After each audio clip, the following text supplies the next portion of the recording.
As promised, new microphones.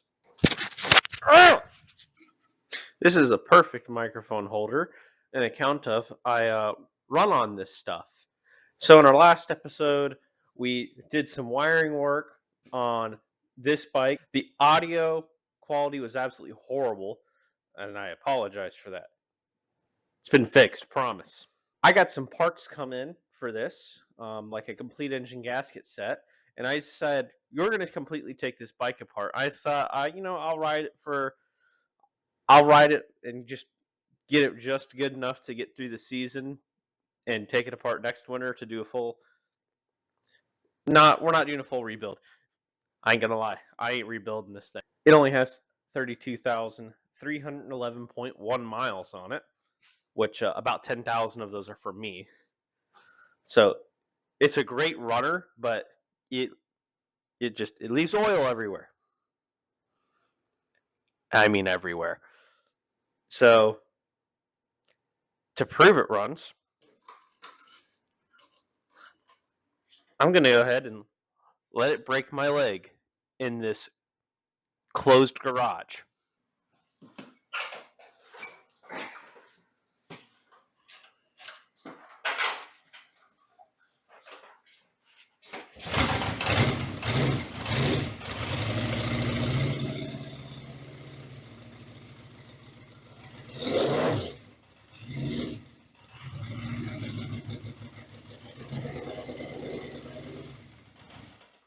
Wow! That started a lot easier than I thought. Normally it takes 2 or 3 kicks. It is 30 degrees outside. I have this little space heater that's been on for about an hour now. And it normally takes 2 or 3 kicks when it's like 80 degrees outside. But first kick in the garage, that's maybe 40 degrees. Huh. Weird. So I'm going to start out. We're going to throw this thing up on the center stand, and then we're going to go ahead and start taking it apart, I guess. All right. So I'm going to start with the gas tank and then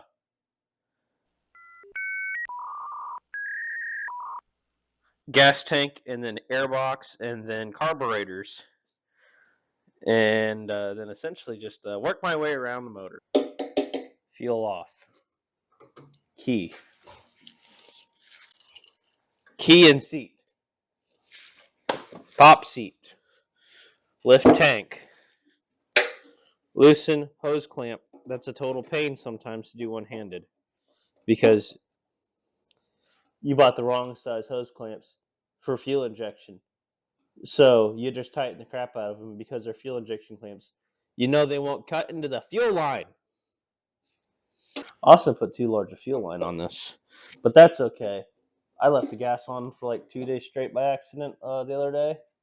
Not a drop of gas leaked out, so I guess the wrong size is the right size.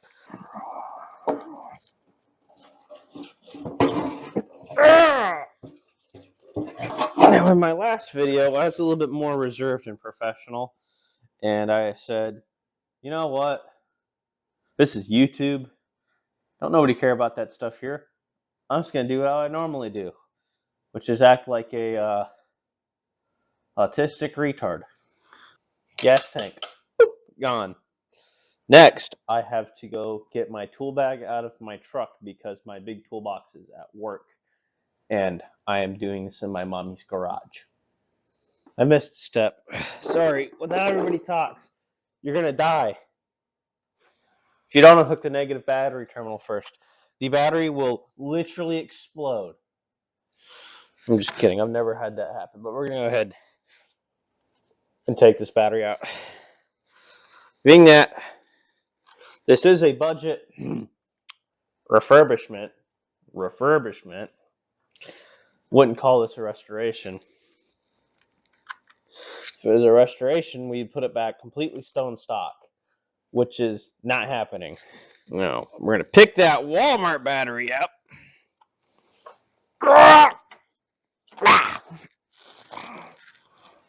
And put it right on concrete because that's an old wives' tale. Next, we're going to get our 1/4-inch drive, color-coded sockets, make fun of them. I don't care. 10 millimeter. And yes, I'm a professional industrial technician. Yes, these came out of my personal toolbox at work because they don't provide me with tools where I work, which is fine because when I leave, I want my tools.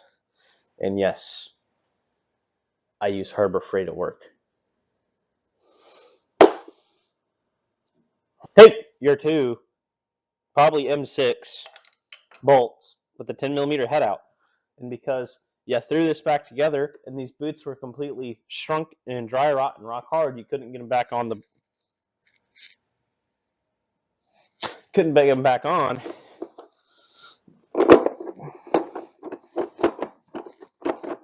You're just gonna kind of do this wiggle it out number. Ah! Get out of there. Helps if you take the bottom of the cover off the airbox. It makes it smaller. It's been a while. Rule 1 of working on old bikes. If there's an easy way to do it, there's going to be something preventing you from doing it that way.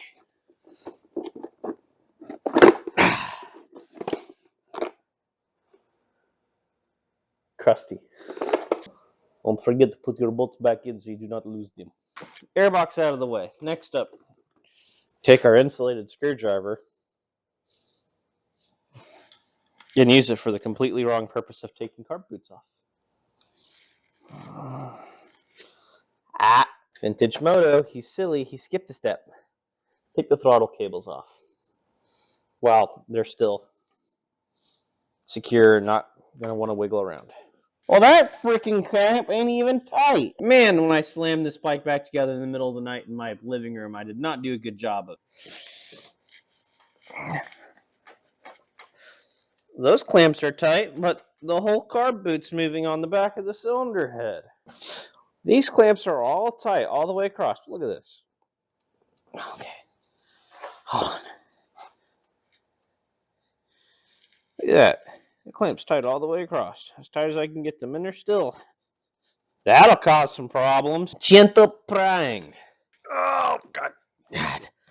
There we go.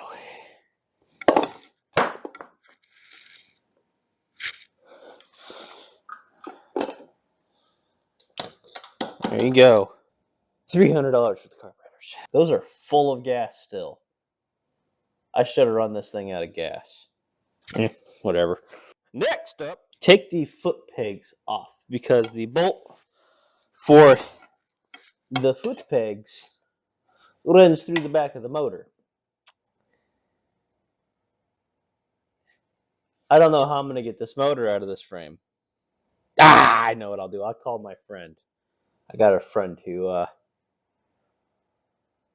he likes to help with projects because he's a good friend. I've known him since like 4th grade. So the 19 millimeter wrench on the other side, we're going to take a 19 millimeter 6-point socket. Don't use 12-point. Just don't. We're going to put it on the foot peg bolt. An extension here, just so my life is slightly easier. Take it out.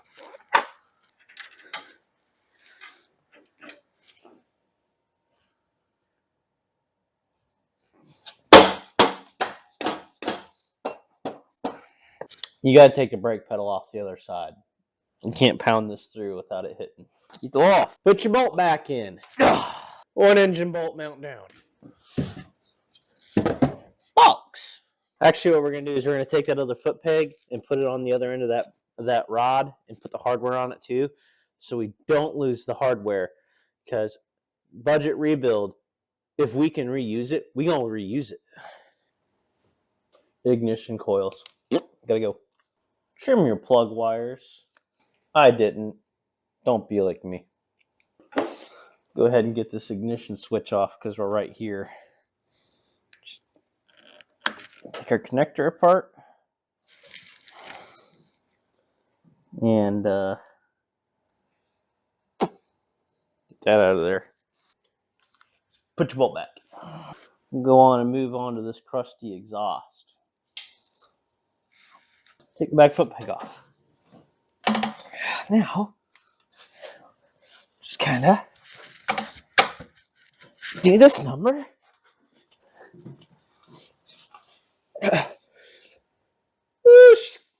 She crushed it.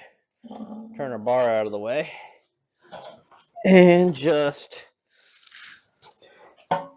tap, tap, tap, tap.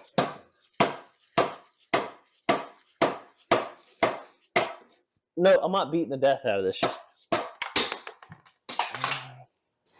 Just do that.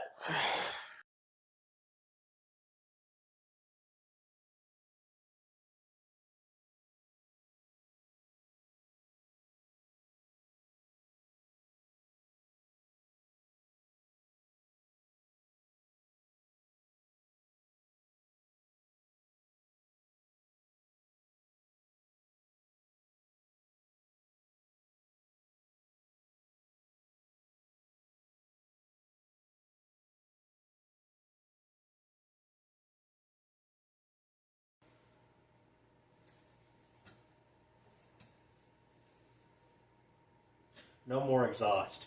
There was a lot of autistic screeching. I am autistic, so I can say that. A lot of autistic screeching involved that I'm not going to put in there because it was...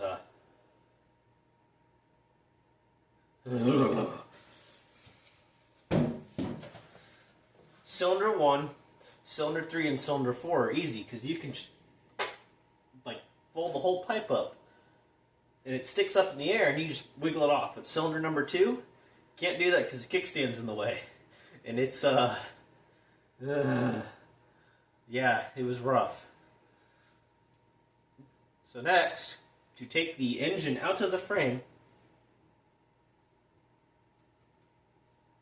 that's gotta go. I'm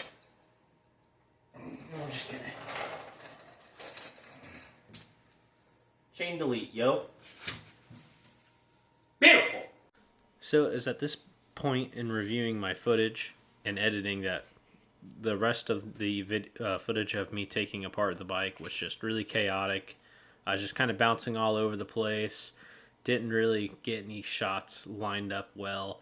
I was shooting it, this part on my cell phone, and I couldn't see the screen, so a lot of what I was doing, I was half out of the frame or something like that, and I didn't plan it out very well, so I decided not to use that footage because it was just, I pieced it together and it was so bad. I was like, no, we're gonna leave this out. So instead, I'm gonna talk over this clip of me and friend Lewis removing the engine from the frame. It is definitely a 2-man job. It's heavy. It's 220 pounds. And have we had stripped the bike down to just the frame and engine, the easiest way would have been to take all the bolts out, lay it over in the grass, and lift the frame off the motor. And we're going to do that to put the frame back in because we are going to strip this bike down to nothing but a frame. And we're going to strip all the paint down, take it back to the raw metal, prime it, paint it, make it look brand new, and among other things. So, but that is why I'm just now talking over a clip of us essentially sliding the engine out. It took, I think, probably 20 minutes, 30 minutes of finagling, and I quickly realized that either I was going to have to take the cam, there's a little small cover on top of the cam, or on top of the valve cover, and you don't have enough clearance to get the engine out, but the bolts were, or the screws were seized into the valve cover, and there was no way I was going to be able to get my impact driver in there with the frame tubes in the way. So I ended up resorting to take the oil pan off the engine and being super, super careful where I placed my pry bar wrapped in a rag, I think. No, I don't think I even did that.